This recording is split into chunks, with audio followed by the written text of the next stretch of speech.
Hello बच्चों, मैं आपका यार सर की इंस्टीट्यूट का डायरेक्टर। चलिए आज हम लोग स्टार्ट करते हैं बायोडाइवर्सिटी कंजर्वेशन में। जो हम कंजर्वेशन करेंगे वो दो तरीके से कंजर्वेशन हो सकता है। मतलब यह है कि अगर हम किसी भी चीज़ को कंजर्व करना चाहते हैं, प्रोटेक्ट करना चाहते हैं, बचाना चाहते हैं, तो या तो वो जिसका प्लेस का है यानी उसका मदर प्लेस जो है जहाँ पर वो एक्चुअली नेचुरली पाया जाता है, अगर हम वहीं पर प्रोटेक्शन देंगे तो हम बोलेंगे इन सितु कंजर्वेशन। समझ रहे हैं आप? जैसे मानिए मैं बोल रहा हूँ कहीं पर जो है बहुत सारा, मानिए किसी तालाब में या फिर उसके अगल बगल आपको पता चला कि वहाँ कुछ स्पीसीज़ है जो बहुत ज़्यादा है लेकिन ख़त्म हो रहा है धीरे धीरे, जो नेचुरली वहाँ पर पाया जाता है लेकिन धीरे धीरे उनका संख्या कम होते जा रहा है। आपने क्या किया, वहीं पर कुछ बुद्धि लगाया, वहीं पर कुछ घेर के या फिर वहाँ कुछ लोगों को तैनात करके कुछ तरीके से वहां पर अगर वहीं पर आप प्रोटेक्शन देना शुरू कर दिए जहां पर एक्चुअल में प्रॉब्लम था और वो स्पीसीज वहां का नेचुरल हैबिटेट में रह रहा था, अगर वहीं पर हम प्रोटेक्शन देना शुरू कर दें तो वो होगा आपका इन सितु कंजर्वेशन। और एक सितु होगा, आपने उसको वहां से उठाया यानी उसका नेचुरल हैबिटेट से उसको उठाया और कहीं और ले जाके उसको प्रिजर्व किया, कहीं और ले जाके उसको प्रोटेक्ट, कहीं और ले जाके उसको कंजर्व करने का कोशिश किया। यह होगा आपका एक्स सितु कंजर्वेशन। समझ रहे हैं आप? इन सितु मतलब यहां लिखा हुआ है conservation of species in its natural habitat. उसका नेचुरल हैबिटेट में वो कंजर्व करना, उसका नेचुरल हैबिटेट में जो प्रॉब्लम आया था वहीं पर सब प्रॉब्लम ठीक करना, वहीं पर उसको रख के ठीक से रखने का कोशिश करना, ये आपका इन सितु में आएगा। एक सितु कंजर्वेशन मतलब उसको वहां के ले जाके कहीं और, उसको कहीं और ले जाके कंजर्व करना। इसका एग्जाम्पल है कहाँ कहाँ हम ये सब करते हैं, जैसे बायोडाइवर्सिटी हॉटस्पॉट, ये जो यहाँ पर लिखा हुआ है 5 गो, इसका एग्जाम्पल ये मैं आपको इसी लेक्चर में बताऊंगा डिटेल में। हो सकता है ये वाला कवर ना हो बट ये एक एक करके अभी बताऊंगा। बायोडाइवर्सिटी हॉटस्पॉट क्या है, biosphere reserve, national park, wild life sanctuaries, sacred Greaves, ये सब है क्या। तो ये इन सितु का एग्जाम्पल है। इन सितु मतलब जैसे मानिए बायोडाइवर्सिटी हॉटस्पॉट, ये तो माइंड में क्लियर हो गया कि ये कहाँ जहां भी है ये वहीं पर है। सरकार ने, गवर्नमेंट ने या फिर कुछ ऑर्गेनाइजेशन में वहां पर कुछ चेंजेस किया। जैसे मैं बोल रहा हूं आपको बायोडाइवर्सिटी हॉटस्पॉट, ये हॉटस्पॉट मतलब ये वैसा इलाका है जहां पर स्पीसीज बहुत ज्यादा पाया जाता है, यानी स्पीसीज रिचनेस हाई है। पृथ्वी का कुछ ऐसा इलाका जहां पर स्पीसीज ऑर्गेनिज्म ज्यादा से ज्यादा मिल रहा है और थ्रेट ऑफ एक्सटेंशन भी ज्यादा है, यानी खत्म होने का रेट भी ज्यादा है, बहुत जल्दी विलुप्त भी हो रहा है वहां से। तो वहां पर बायोडाइवर्सिटी हॉटस्पॉट बना दिया जाता है, उसी इलाका को यह घोषित कर दिया जाता है और फिर वहां से कुछ स्पेशल प्रोटेक्शन दिया जाता है। तो ये आपका बायोडाइवर्सिटी हॉटस्पॉट हो गया। अगर बायोस्फीयर रिजर्व का बात करूं तो ये बायोस्फीयर रिजर्व भी कुछ ऐसा ही है जहां पर स्पीसीज रिचनेस ज्यादा है। वहां पर क्या होता है, सरकार ने उसको किसी तरीके से घेरा वहां पर, लेकिन इसमें और इसमें ये अंतर है कि यहां पर एजुकेशन पर्पस, आने जाने का बहुत सारा पर्पस, बहुत सारा एक्टिविटी भी करवाया जाता है। बायोस्फीयर रिजर्व में हम स्पीसीज और इन्वायरमेंट का इंटरेक्शन भी पढ़ाई करते हैं इसमें। नेशनल पार्क हो गया, उसके बाद आपका वाइल्ड लाइफ, ये सब जो है यहाँ प्लांट और एनिमल दोनों का प्रोटेक्शन हो रहा है। वाइल्ड लाइफ में आपका सिर्फ ध्यान दिया जाएगा एनिमल्स में। सैक्रेड ग्रीव्स मतलब जहां पर इमोशनली लोग जो है इमोशनली किसी स्पीसीज को प्रोटेक्ट करते हैं।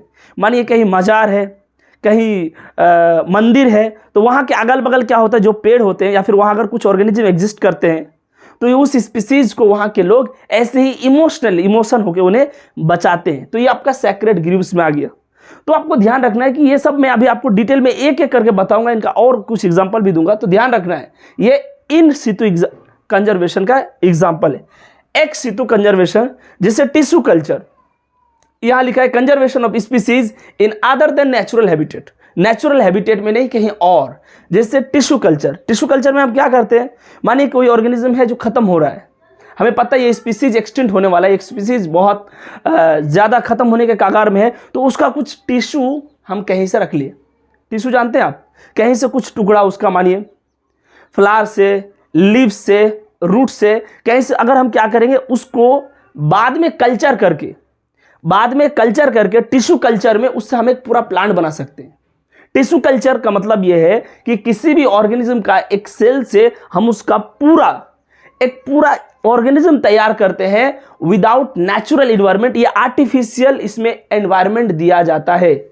मानिए मैंगो, अगर मैं बोलूंगा मैंगो का टिश्यू कल्चर करना है, मतलब मैंगो का किसी तरह एक सेल का जुगाड़ करना है, एक सेल निकालना है और उसको टिश्यू कल्चर के थ्रू मतलब टिश्यू कल्चर मानिए कि वहां पर बहुत सारा लैब में न्यूट्रिएंट्स वगैरह होगा जो मैंगो को ग्रो करने के लिए चाहिए, और वो देके आर्टिफिशियली उससे एक सेल से एक प्लांट तैयार कर लिया जाएगा, वो आपका टिश्यू कल्चर है। तो हमने क्या किया, उस प्लांट को कंजर्व किया, उस प्लांट को बचाया। उस प्लांट का ऐसे करके हम बहुत सारा कर सकते हैं टिश्यू कल्चर से, मानिए बहुत सारे बना सकते हैं उसका ऑर्गेनिज्म, फिर हम बाद में प्लांटेशन करेंगे, कहीं लगा देंगे उसको। तो ये जो हम कल्चर कर रहे हैं, क्या हम ये नॉर्मल मिट्टी में कर रहे हैं या फिर जहां प्लांट था वही कर रहे हैं? नहीं, ये हम लेबोरेटरी में कर रहे हैं। तो ये हो गया आपका एक्स सिटू का, यानी other than natural habitat. Cryo preservation मतलब ये है कि मानिए हम सेल को -196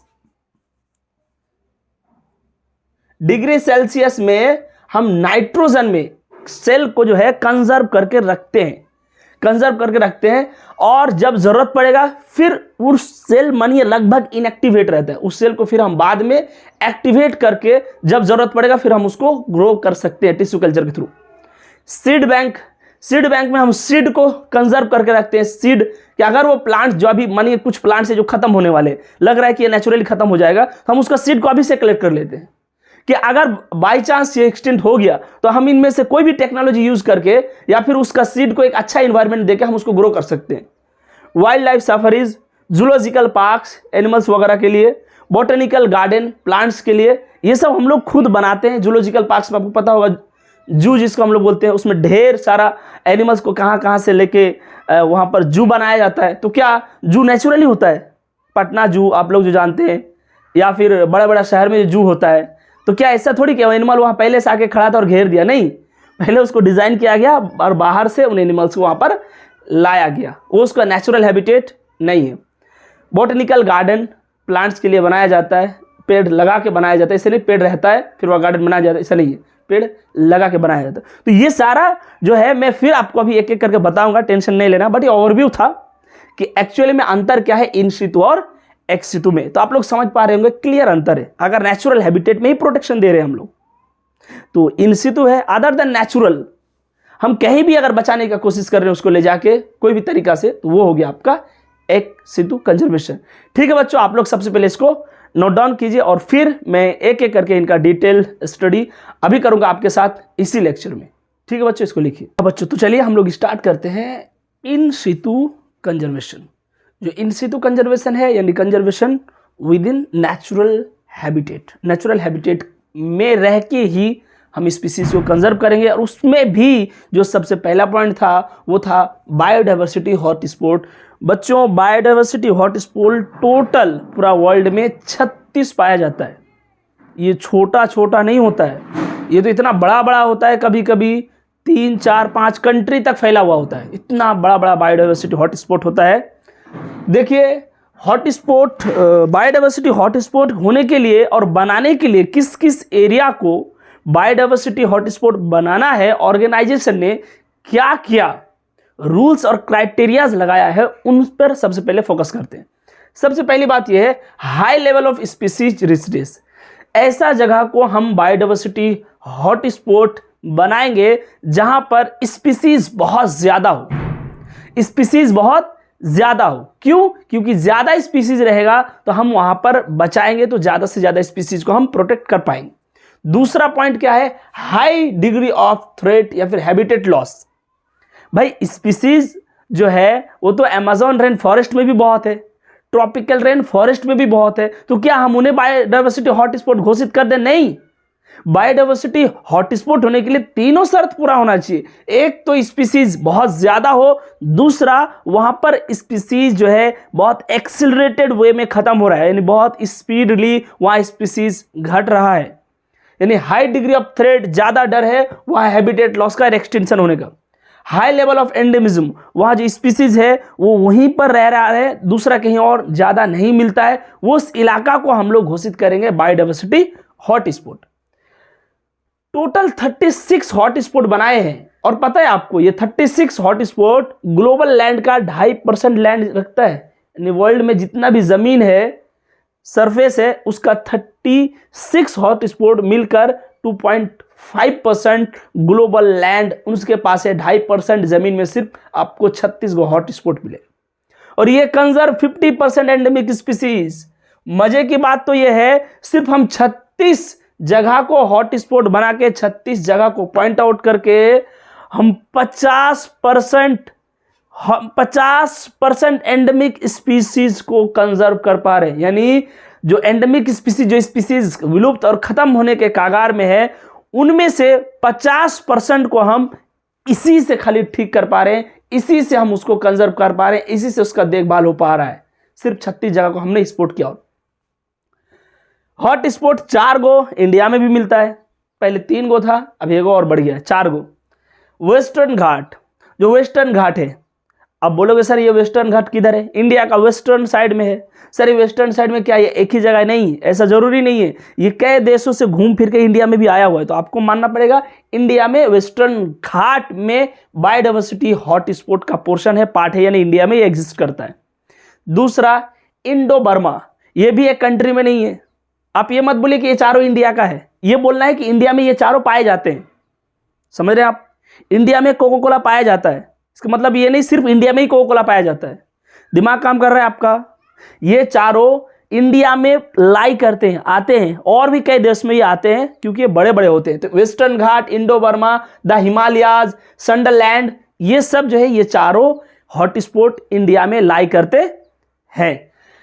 hotspots are reason of accelerated habitat loss, यानी हॉटस्पॉट जो है ऐसा स्थान, ऐसा इलाका है जहां पर हैबिटेट लॉस बहुत तेजी से हो रहा है, वहीं पर हॉटस्पॉट बनाया जाता है ताकि कम दिमाग से, कम मेहनत से हम ज्यादा से ज्यादा स्पीसीज को प्रोटेक्शन दे पाए, ज्यादा से ज्यादा स्पीसीज को हम बचा पाए। तो अभी देखिए, इन सितु कंजर्वेशन में मैं आपको बहुत सारा एग्जाम्पल दिया था बच्चों, उनमें से अभी हम एक ही सिर्फ एग्जाम्पल को अच्छे से समझ पाए, वो है आपका बायोडाइवर्सिटी हॉटस्पॉट।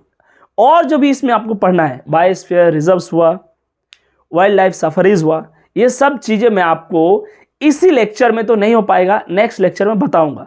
तो आपको तब तक के लिए क्या करना है, जो भी चीज आपको बताया गया है इकोलॉजी में, एक दो दिन से जो चीजें पढ़ाया जा रहा है वो मेमोरी वाइज चीजें हैं, यानी आपको ध्यान रखना है बच्चों। एकदम से डायरेक्ट सवाल आ जाते हैं, इनमें से कोई एक नाम आ जाएगा, आपको टिक करना होगा, मिलते नहीं मिलते, मिलते हैं। तो बहुत सारा रीजन है जिसके कारण हम एग्जाम में ये सब चीजों को सही कर सकते हैं। अगर आप अभी समझ जाते हैं तो एग्जाम में आसानी से आप इनको करेक्ट कर सकते हैं।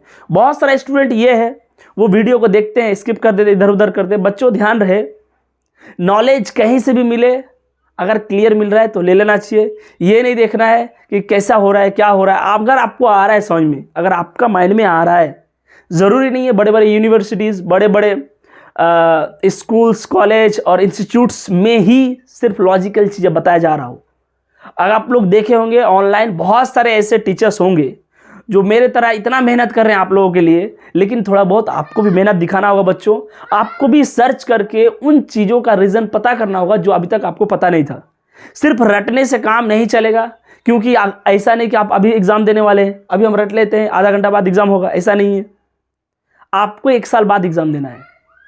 अभी पढ़ रहे हैं अगर अभी स्टार्ट किए हैं, तो ये नहीं कि इस महीना में एग्ज़ाम देना है, आपको 1 साल बाद देना है। तो उसके लिए क्या करना है, आपको समझना पड़ेगा, रटने के चक्कर में नहीं रहना है। अब चीज़ें हैं, अगर बायोडाइवर्सिटी हॉटस्पॉट का ये क्राइटेरिया अगर यही आप भूल गए, मतलब समझे क्या थे, अब रट रहे हैं हाई डिग्री एंडेमिज्म, अब इसमें रटने का क्या भाई, हॉटस्पॉट खुद बता रहा है ये ऐसा इलाका है जिसको पॉइंट आउट किया गया है, वहाँ स्पीसीज डाइवर्सिटी ज़्यादा होगा, तभी तो हम उसको बचा के ज़्यादा से ज़्यादा फायदा कर सकते हैं, ज़्यादा से ज़्यादा लॉस को हम बचा सकते हैं।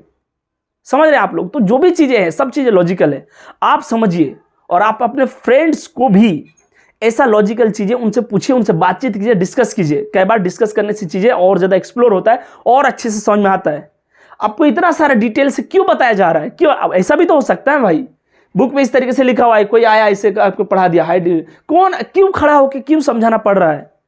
ये तो मानिए कितना 150 वर्ड होगा यहाँ पर जो लिखा हुआ है मैक्सिमम, उसको पढ़ने में 2 मिनट 3 मिनट 4 मिनट लग सकता है, लेकिन इतना टीचर क्यों बोलता है खड़ा होके?